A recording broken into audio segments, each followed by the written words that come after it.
there's a sense among a growing number of so-called middle powers and developing countries that they don't have to be prisoners of great power competition or strategic competition. And in fact, there's a growing conviction that they can flip the script.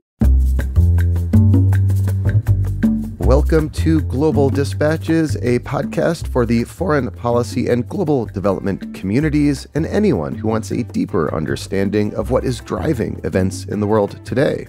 I'm your host, Mark Leon Goldberg. I am a veteran international affairs journalist and the editor of UN Dispatch. Enjoy the show.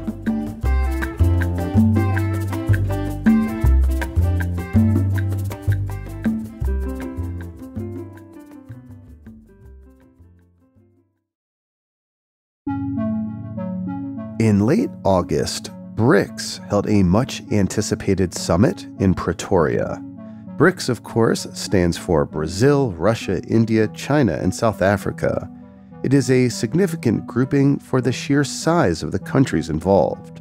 BRICS account for 40% of the world's population and nearly 1/3 of global GDP. For many years, those 5 countries were the entirety of membership. But China, in particular, has been eager to expand the roster, in part to serve as a counterweight to the West in general and G7 in particular. So, at the BRICS summit in Pretoria, 6 new countries were added to the club: Argentina, Iran, Saudi Arabia, Ethiopia, the United Arab Emirates, and Egypt. You would be correct in thinking that this is an odd grouping of countries. But as my guest today, Ali Wyne, explains, the attractiveness of joining BRICS today outweighs the rivalries that some of these countries might have with each other. And that, he says, captures the zeitgeist of geopolitics today. Ali Wyne is a senior analyst with the Eurasia Group's global Macro-Geopolitics practice. He is the author of an excellent book that was published just last year called America's Great Power Opportunity. We kick off with a brief history of BRICS as a grouping before discussing the major implications of this BRICS expansion. As a reminder, if you're listening to me on Spotify, be sure to click the little bell in the upper right-hand corner of your screen to get notifications of new episodes as soon as they are published. And if you're listening on Apple Podcasts, be sure that you are following the podcast and getting new episodes as soon as they're released. Now, here is my conversation with Ali Wyne of the Eurasia Group.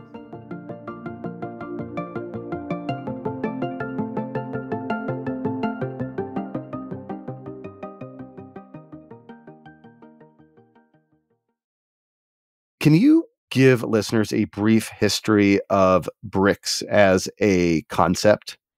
So the BRICS used to be the BRIC. So the economist Jim O'Neill of Goldman Sachs coined the term BRIC in 2001 in a famous 2001 report. And BRIC, of course, it stands for 4 countries: Brazil, Russia, India, and China. Then in late 2010, largely as a result of China's advocacy, South Africa joined the grouping, and now we have the BRICS. So there are 5 countries in the BRICS. They've had annual summits, but I think it's fair to say, and because of the outcomes, I think that this interest was warranted. I think it's fair to say that this year's BRICS summit elicited far more interest around the world than any of the previous BRICS summits. Hence our conversation today. But just to kind of go back to this origin story. So an economist from Goldman Sachs invents the term, presumably because there are some commonalities between the potential for growth in those 4 countries at the turn of the millennium, Brazil, Russia, India, and China, which I guess if you can kind of squint, you can see it. And then they added South Africa later. Like, how did it go from this idea on a paper to an actual grouping of countries that came together? It's a remarkable achievement. And when you think about the number of, just on a daily basis, think about how vast the marketplace of ideas is. Think of, on a daily basis in mainstream commentary, how many new acronyms are coined, how many new turns of phrase are coined. And it's difficult to say why a particular term happens to gain traction and go viral. And I don't know that there's a self-evident explanation as to why this particular concatenation gained the traction that it did, but it clearly embodied some zeitgeist of the time, and it has, for all of the critiques that it has withstood, all of the analytical critiques that it has withstood over the years, it has endured, not only in our lexicon, but has evolved beyond a name. It's evolved into an actual construct. Now, of course, Jim O'Neill never intended to suggest, and he's had to push back against this notion that he intended the BRICS to be a monolithic grouping or a wholly cohesive grouping. I certainly don't think he intended it in that way. From what I understand, he identified 4 countries at the time in 2001 that he believed over the coming decade would be important drivers of global growth. And so he was focusing on a core set of emerging markets. And I think that some individuals perhaps overinterpreted what he had in mind. So up until this year, are there any accomplishments or meaningful outcomes that have resulted from this BRICS grouping coming together under that BRICS rubric? The main tangible outcome to date, and I think one that is likely to grow in scope in the coming years, is the BRICS Bank, the development bank associate that exists under the auspices of the BRICS. It's a tangible accomplishment, and I think that with the recent expansion of the membership to now include 6 additional countries, I think that we should expect that the financing base for this bank will grow, that there will be more efforts to conduct trade in BRICS members' local or national currencies. But I would say that the more important accomplishment, as it were, it's actually less tangible. And sometimes, there is something to be said for intangible accomplishments. The fact that the BRICS have endured not only as an acronym, but have also morphed into a geopolitical construct. And the fact that, importantly, some 40 countries, I believe 42 countries in the run-up to this year's summit in Johannesburg, they either applied formally or informally expressed interest in joining.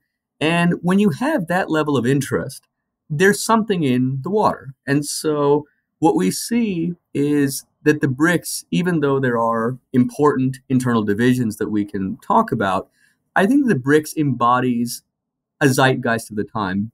There's a sense among a growing number of so-called middle powers and developing countries that they don't have to be prisoners of great power competition or strategic competition. And in fact, there's a growing conviction that they can flip the script. And that is to say that they can, in some cases, as warrants, they can circumvent strategic competition or they can leverage strategic competition to their advantage. And so if the United States is courting you, if China is courting you, if Russia is courting you, that courtship enhances your freedom of foreign policy maneuver.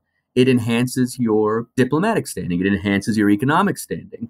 And so what we're seeing is, I think, a growing trend towards a more multipolar international system, a growing conviction on the part of a growing number of middle powers and developing countries that they have significant foreign policy agency. Now, I hasten to observe, no one is saying, and I would be remiss if I were to suggest otherwise, no one is saying that the salience of, for example, strategic competition between the United States and China is diminishing. Quite to the contrary, that rivalry is only growing more important. No one is suggesting that acrimony between the United States and Russia is dissipating. Quite to the contrary. All I'm suggesting is that as important as strategic competition between Washington and Beijing is, as important as conflict between NATO and Russia is, if you view global geopolitics too narrowly through the aperture of strategic competition, you're going to be missing more and more. What's fascinating, as you just suggested, is that, you have this grouping of countries, the BRICS, the I and the C, India and China. I mean, they have a border dispute, and that's led to bloodshed over the last couple of years. Yet, despite these profound differences and the intense competition that exists between India and China, they are able to have this kind of attractive power together for those kind of middle power governments and countries around the world. I saw The Economist use this kind of funny turn of phrase. They called them the swing votes in global politics. Yes. And just that to me, as you said, suggests like this kind of zeitgeist of geopolitics at the moment. Absolutely. And now I should say, it's important to take stock of where the BRICS are, but also, and to state what they are, but also to make clear, what they are not. The BRICS have never been a cohesive geopolitical unit. And with the expansion, so now the BRICS Plus encompasses 11 members. So it's an even more eclectic grouping because keep in mind, the 5 founding members of the BRICS, there were no countries from the Middle East represented in that grouping. We now have, with this latest round of expansion, we now have a number of countries from the Middle East and North Africa. So the grouping is even more eclectic. And so some observers would argue that for that reason, it's arguably even less geopolitically coherent. If you look at the founding members, the rivalry between India and China is very real. It's been growing. And India and China, at least in the run-up to the summit, had conveyed different sentiments about expansion. So if I were sort of dividing the members, I would say that Russia and China were largely of one mind about expansion and how they wanted the BRICS to be perceived. And I think that Brazil, India, and South Africa were of a different mind. So what I mean, Russia and China, and I think especially China, they want the BRICS to become a more explicitly anti-US or anti-West countervailing bloc. Like the bizarro G7 sort of thing. Right. And I think that Brazil, India, and South Africa, they absolutely want to escape the strictures of strategic competition. They want to enhance their freedom of foreign policy maneuver, but they are very wary of having the BRICS being seen as explicitly anti-United States or anti-West. What they want to do is adopt a more pragmatic, issue-specific, kind of omnidirectional foreign policy orientation whereby they conduct business with Russia and China as they see fit, but not at the expense of their relationships with the United States and with the European Union. So there were differences and there remain differences between the members of the group. So no, it's not geopolitically coherent. And yet it is telling that in this expanded grouping, you have some odd bedfellows who on a bilateral basis harbor very significant enduring distrust. So we've already talked a little bit about India and China, but take another dyad, take Iran and Saudi Arabia. The recently admitted countries, Iran, Saudi Arabia, Argentina, Ethiopia, United Arab Emirates, and Egypt. These are very odd groupings. Iran and Saudi Arabia, obviously longtime rivals. You have UAE and Egypt who are backing opposite sides in Sudan's civil war. Right. You have like Argentina, a normal Western American ally. Then you have Ethiopia, strong U.S. ally, also dealing with its own internal issues. It's a motley crew. It's a motley crew, and it's one of the reasons why I think it's important to render parallel judgments about this new grouping that they might seem to be in tension with one another, but I think that they both can be true, and I believe that they both are true. So proposition one, as we've said, the BRICS are not geopolitically coherent, but proposition two is the fact that despite their lack of geopolitical coherence, they nonetheless see value in participating in this forum is significant. And I think that going forward, when we think about which gatherings, which international institutions play an important role in setting the global agenda, whether it's the global security agenda, the global economic agenda, the global development agenda, so on and so forth, the G7, of course, plays a very important role. The G20 plays an important role. And I think that now the BRICS is really stepping into the limelight with this round of expansion. And I think that going forward, what we are going to see is that the BRICS will coexist with the G7 and the G20 in playing an important role in shaping the global agenda. And I really think there are a number of trends that are coming together.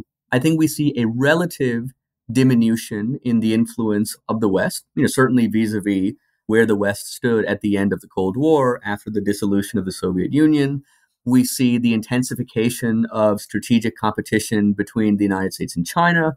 We see, for the time being, basically the rupture in relations between the West and Russia.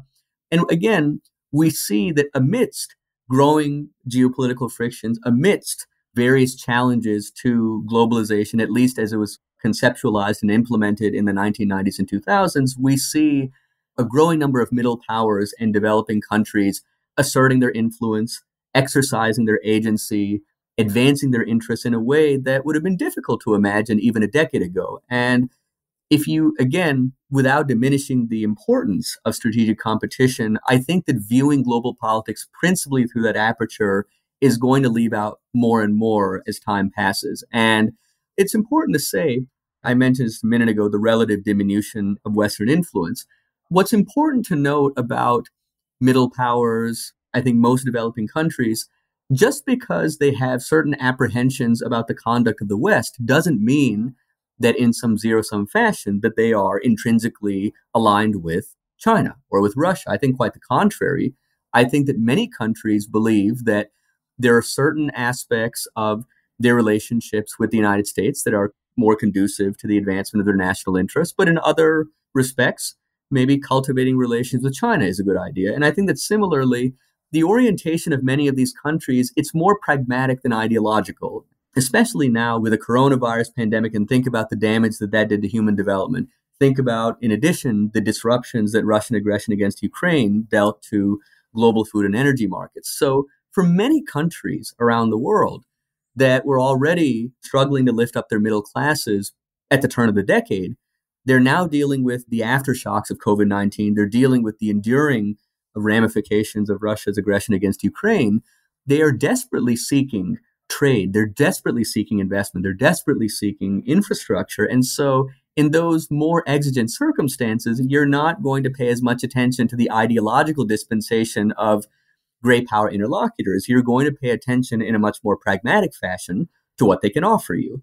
And so I think it's important to note, and with this BRICS grouping, most of the members of this expanded BRICS grouping are not explicitly anti-US or anti-West. It's just that they are not reflexively anti-China or anti-Russia either. They're just more pragmatic in their orientation. Well, can I just maybe push back on this idea, play the devil's advocate a little bit, that this new expanded BRICS will be able to implement or agree on anything meaningful approaching like collective action? Like it seems, for example, that the G7 works as a unit because the political cultures of the countries are similar, that there's like shared values, and that there, because of these shared values and shared democratic principles, these governments and countries are able to get together, negotiate outcome documents, and the outcomes that they agree upon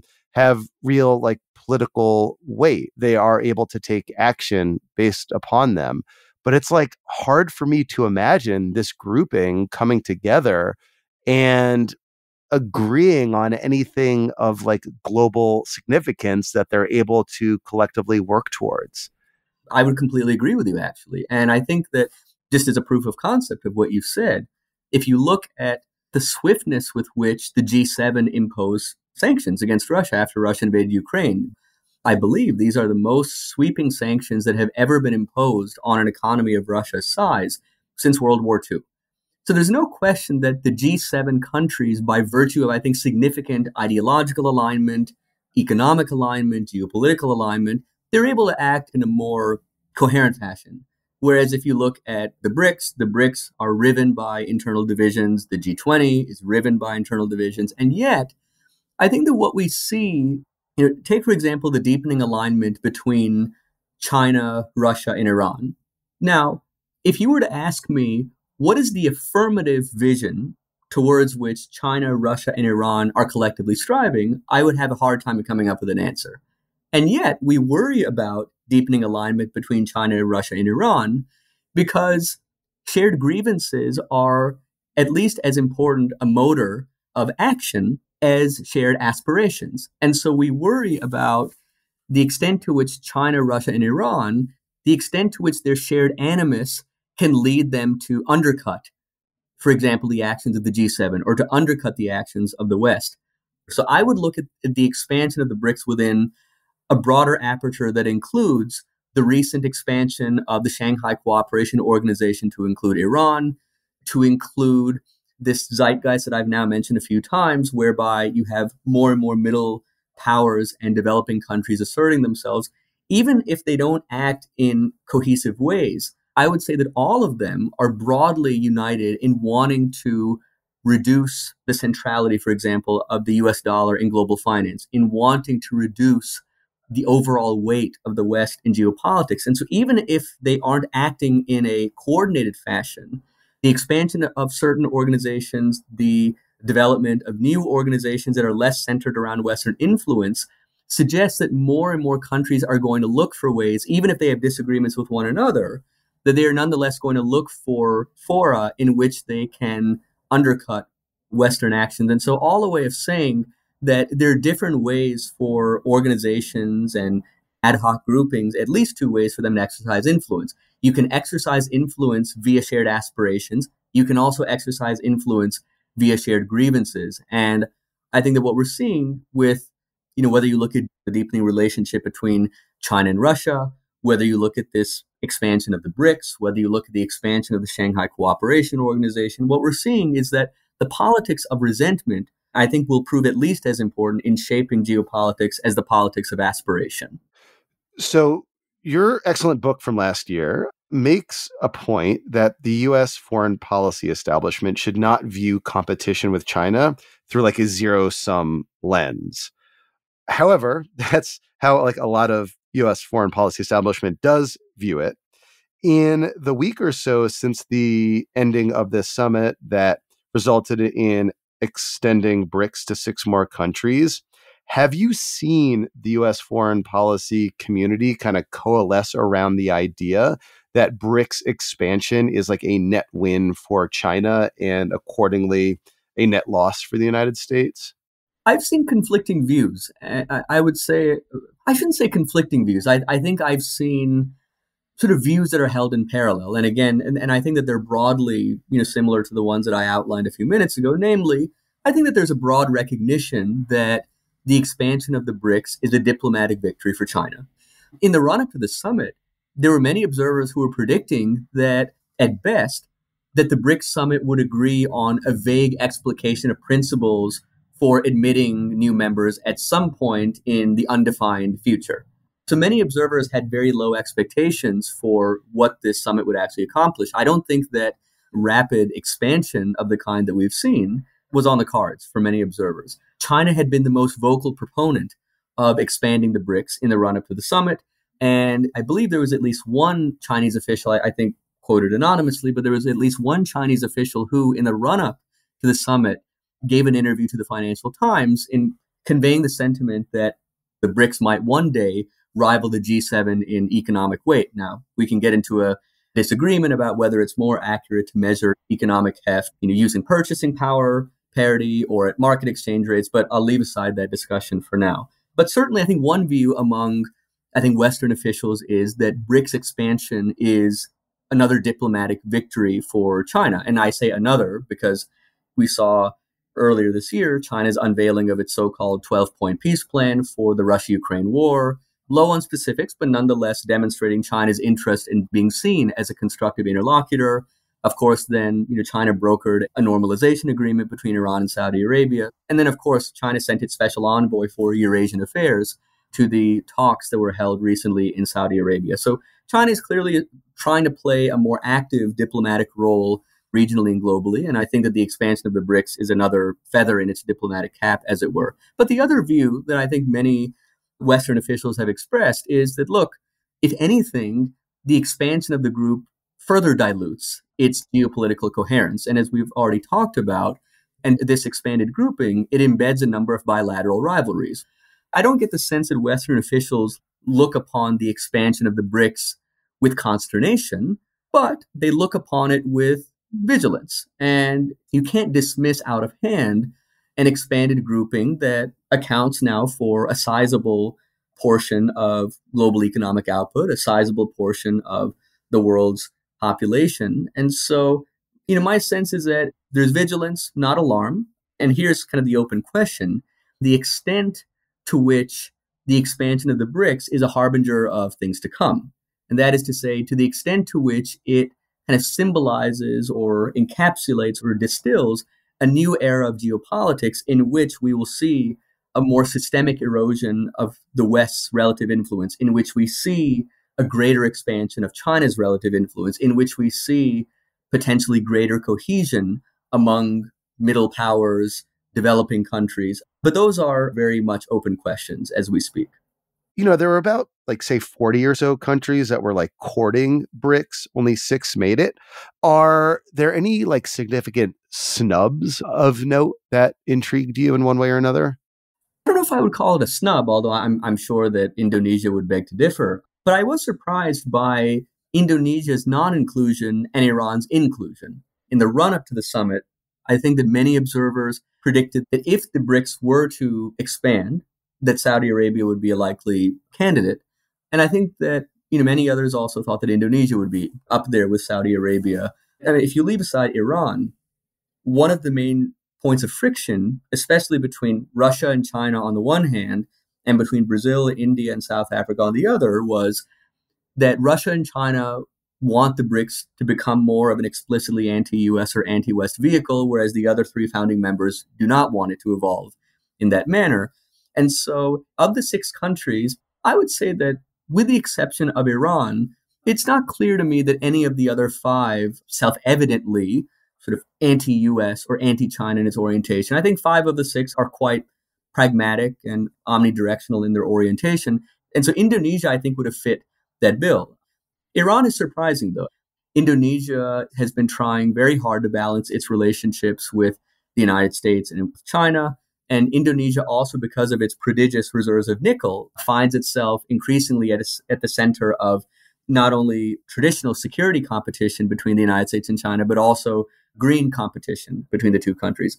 So Indonesia, I think, is more similar in its foreign policy orientation to the other 5 countries that were admitted. Iran, however, is not. Iran is much more similar in terms of the explicitness of its animus towards the United States and the West more broadly. Iran is much more similar to Russia and China. So I was surprised that Iran was included and that Indonesia was not. But otherwise, I would say the other 5 countries, I think that, again, by virtue of their more neutral or non-aligned foreign policy orientations, they didn't come as altogether too much of a surprise. Yeah, that Iran one is just shocking to me, too. I mean, I don't honestly know off the top of my head if Argentina and Iran have direct bilateral relations, given was the bombing in Argentina. Right, in 1994. I mean, that's a knowable question. I just don't know it. I'll have to fact check that afterwards. But again, it's just very interesting to me. Lastly, going forward, are there any indicators you'll be looking towards that will suggest to you how BRICS may evolve? Are there any inflection points on the geopolitical calendar coming up that will shape things one way or another? What are you looking towards that will sort of inform your view of whether or not this expanded BRICS grouping is a real political force or a geopolitical nothing burger?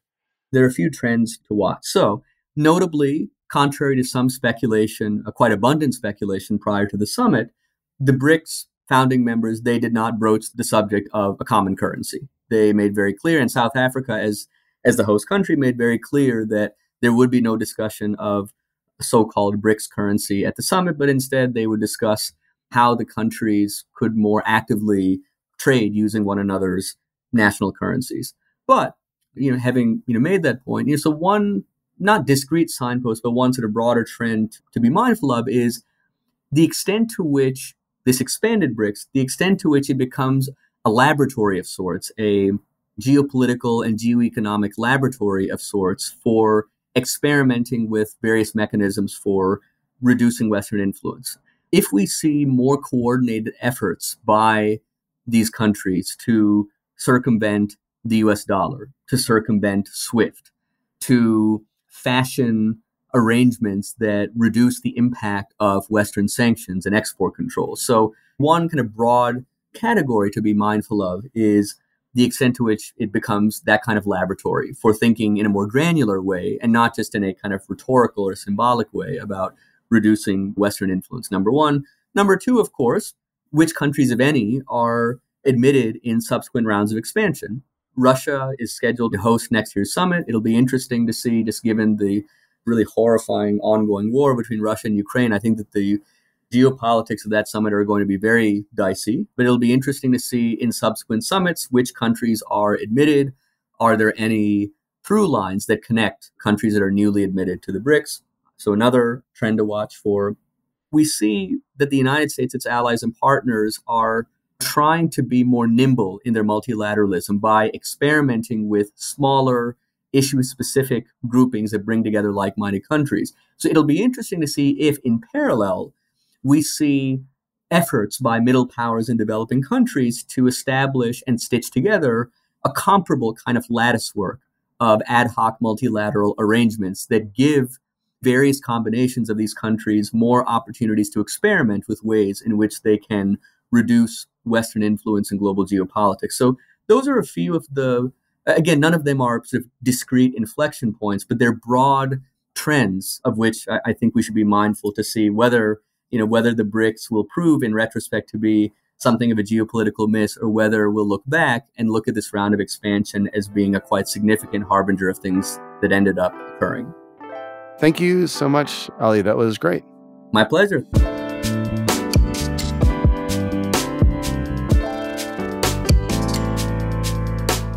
Thanks for listening to Global Dispatches. The show is produced by me, Mark Leon Goldberg. It is edited and mixed by Levi Sharp. If you are listening on Apple Podcasts, make sure to follow the show and enable automatic downloads to get new episodes as soon as they're released. On Spotify, tap the bell icon to get a notification when we publish new episodes. And of course, please visit globaldispatches.org to get on our free mailing list, get in touch with me, and access our full archive. Thank you.